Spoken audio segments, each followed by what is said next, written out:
पति पत्नी और वो। पति अभी नहा ही रहा था कि तभी फ़ोन पर मैसेज टोन बजी। पत्नी मोबाइल के पास में ही खड़ी थी। उसका ध्यान फ़ोन की तरफ गया। उसने सहज ही फ़ोन उठाकर मैसेज पढ़ा। Hi good morning dear. किसी बेबी का मैसेज था। पत्नी सोच में पड़ जाती है कि अब यह बेबी कौन है।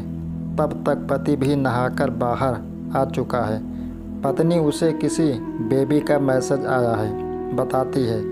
पति मुस्कुरा देता है, फ़ोन उठाकर उस मैसेज का रिप्लाई करता है, hi baby how are you, और अपने काम में लग जाता है। इस रिप्लाई को भी पढ़ती है। अब हर पल पत्नी के दिमाग में यही विचार कौंधता रहता है कि यह बेबी कौन है। शाम को पति घर आता है। पत्नी उससे पूछती है, यह बेबी कौन है। पति जवाब में सिर्फ मुस्कुरा देता है और फिर से अपने काम में लग जाता है। 2-3 दिन बीत जाते हैं। उन विचारों ने अभी तक पत्नी का पीछा नहीं छोड़ा था और फिर से पति के मोबाइल पर फिर एक बार बेबी का मैसेज आता है, आज तो मिलोगी कि नहीं, तुम्हारी बहुत याद आ रही है। इस मैसेज ने आग में घी का काम किया। पत्नी का शक और भी ज़्यादा पक्का हो गया। बीच बीच में ऐसे मैसेजेस का आदान प्रदान होता रहता और पत्नी के मन में शक की जड़ें और गहरी होती गई। पति पूछने पर भी जवाब में सिर्फ मुस्कुराहट के और कुछ नहीं कहता।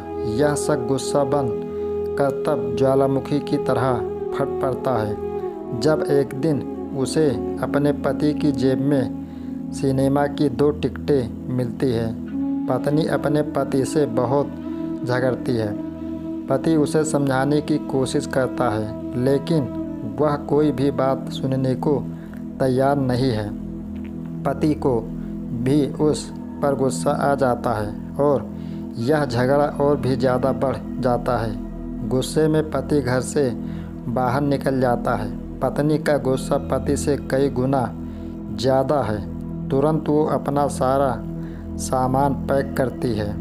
एक चिट्ठी लिखती है कि मैं मायके जा रही हूँ हमेशा के लिए, और पति का घर छोड़कर चली जाती है।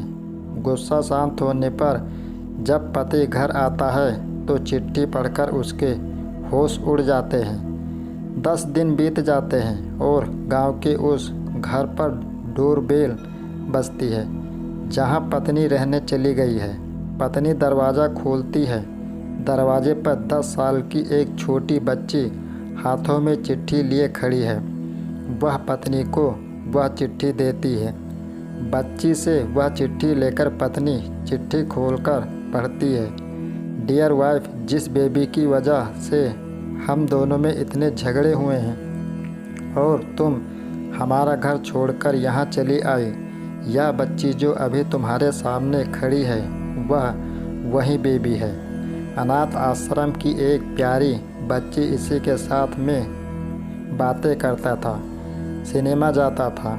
पहली बार जब तुमने बेबी के बारे में पूछा था तो मैंने जानबूझकर तुम्हें नहीं बताया था।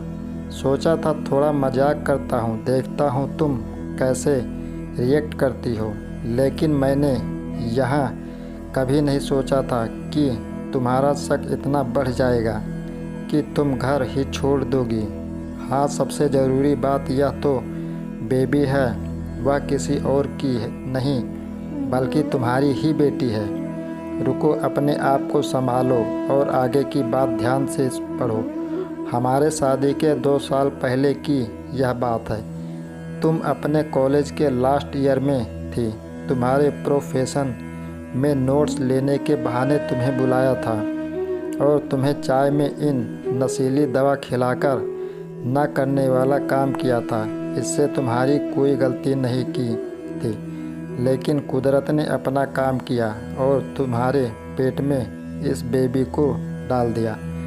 काफ़ी प्रयास करने पर भी अबॉर्शन नहीं हुआ तो तुम्हारे घर वालों ने समाज के डर से तुम्हें 6 महीने तक घर में ही रखा। तुम्हारे पिताजी खुद एक डॉक्टर हैं, इसलिए यह बिन मांगा बच्चा बड़ी आसानी से बिना किसी को कानो कान खबर हुए इस दुनिया में आया। भविष्य में तुम्हारी शादीशुदा ज़िंदगी में कोई प्रॉब्लम ना हो, इसलिए तुम्हारे पिता ने इस बच्चे को गांव के एक अनाथ आश्रम में छोड़ दिया। यह बच्चा मतलब यही बेबी जो अभी तुम्हारे सामने खड़ी है। अगर अभी भी विश्वास नहीं हो रहा है तो इस बच्ची के गाल का वो तिल देख लो जो शायद तुमने उसे आखिरी बार रोते हुए देखा होगा, या फिर अपने पिताजी से पूछ लो। पत्नी जल्दी से उस बच्ची को पास में लेकर उसके गालों का तिल देखती है। उसका मन भर आता है, उसकी आंखों में आंसू भर जाते हैं, लेकिन अभी भी चिट्ठी बाकी है, इसलिए वह आगे पढ़ती है। शिक्षाप्रद कहानियों का संग्रह।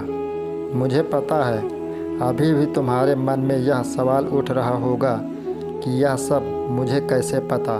तुम्हें बता दूं कि यह सब तुम्हारे खुद के पिता ने ही अपने मन में उठ रहे पश्चाताप को शांत करने के लिए शादी के 1 महीने पहले मुझसे मिलकर सारी बातें मुझे बताई थी। उन्होंने यह भी कहा था कि अगर मैं चाहूँ तो शादी से इनकार कर सकता हूँ। मैं स्वीकार किया क्योंकि इस पूरी घटना में तुम्हारी कोई भी गलती नहीं थी और हमारी शादी हो गई। तुमने मुझे बहुत प्यार दिया, लेकिन तुम्हारे पिता से बेबी के बारे में जानने के बाद मैं उसे मिले बिना नहीं रह पाया। मैं बीच बीच में उससे मिलता कि पत्नी की आंखों में आंसू के पूर्व कारण कुछ भी हो। अपने दोनों के बीच में कभी भी सबको थोड़ी सी भी जगह मत दो, क्योंकि दुनिया में हर बीमारी का इलाज है, लेकिन शक नाम की बीमारी का कोई इलाज नहीं है। मन शांत रखो, जो भी मन में आए एक दूसरे को बताओ। कृपया अगर आप मेरे इस चैनल पर नए हैं तो वीडियो को लाइक, कमेंट, शेयर और चैनल को सब्सक्राइब जरूर करें। बेल आइकन को प्रेस कर दें ताकि हर वीडियो की नोटिफिकेशन आप तक मिलती रहे। धन्यवाद।